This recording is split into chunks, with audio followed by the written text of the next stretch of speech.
actually virtual speaker. Her name is, again, I know that I will not be doing justice to your name, but I will do my best. Her name is Katarzyna Przybyła, who's an expert in peace and conflict studies, international security, and nonviolence resistance.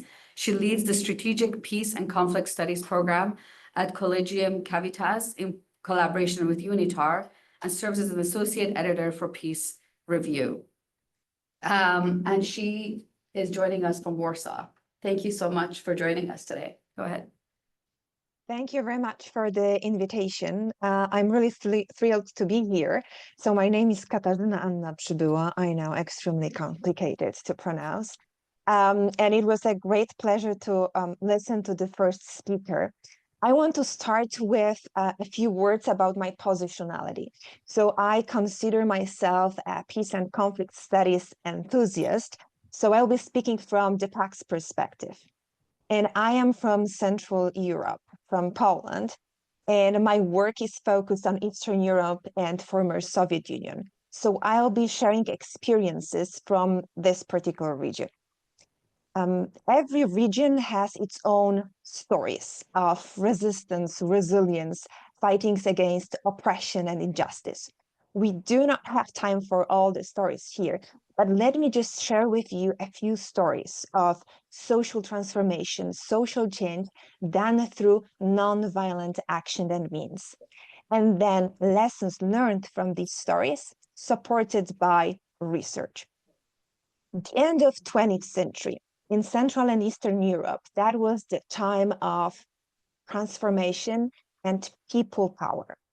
Now imagine, you can even close your eyes, people in 3 countries holding hands and forming a human chain, connecting not just people in 1 country, but in 3 countries as a response to the systemic oppression.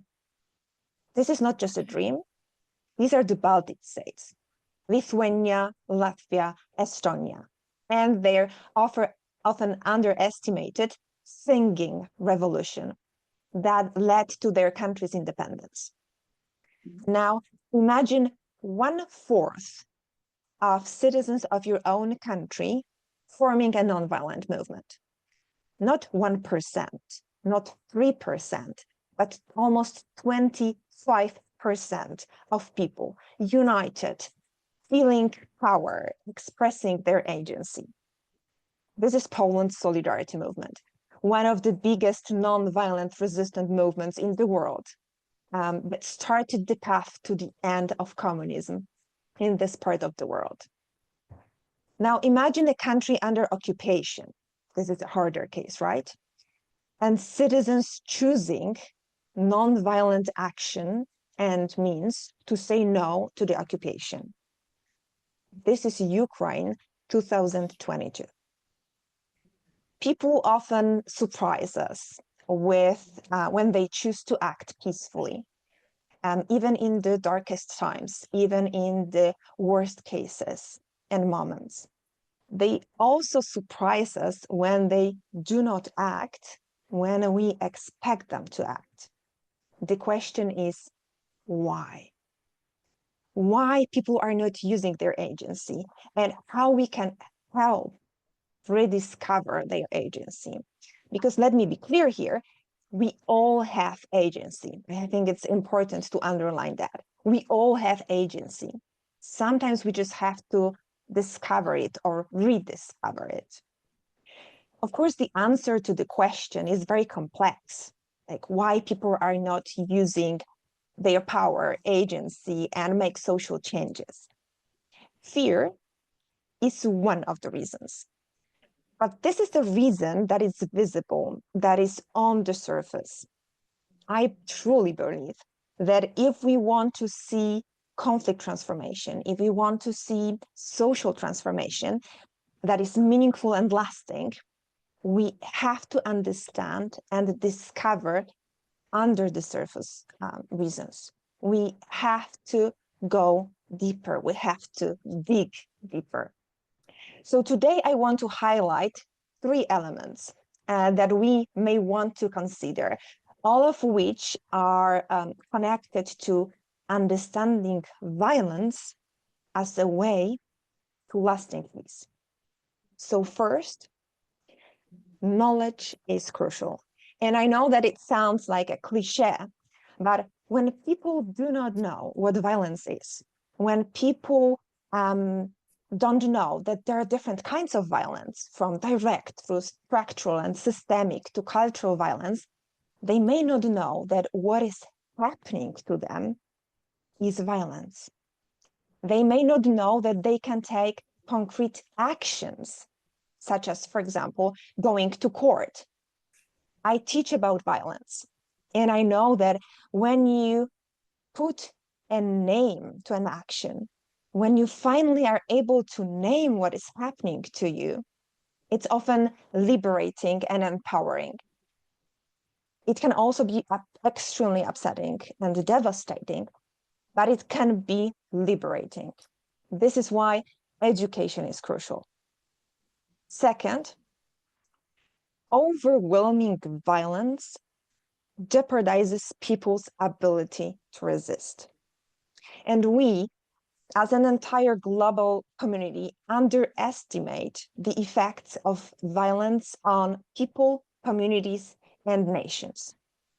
Overwhelming violence can take different forms, from shutting down newspapers, state silencing, violent suppression of protests, to, of course, arrests and killings. And usually has been used for a long time. So such overwhelming violence jeopardizes people's ability to resist, jeopardizes people's ability to act peacefully, and jeopardizes even ability to think about a peaceful future. A great example of it is Russia, with high levels of violence, different kinds of violence. So high levels of domestic violence, including violence against women and children, high levels of political violence, and trauma caused by violence transferred from one generation to another for decades, if not centuries. So if you want to see people using their agency, because this is, I guess, it's our desire, right? To see people using their agency for positive social changes, we have to address violence and help people find a way out from the circle of violence. And now, a very important remark: domestic is political. Domestic is political here. And finally, the last point: no peace transformation can happen if there is no place and space for people who share what happened to them.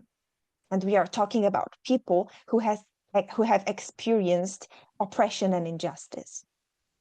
Such place and space can take a form of a Truth and Reconciliation Commission, but it's not limited to it. What is important here is to give people a voice, to acknowledge what happened to them. This is how we can support agency, social transformation, and long-lasting peace. And let me finish with the words of Marian Turski, Holocaust survivor, journalist, historian, in general, an amazing human being who died last month.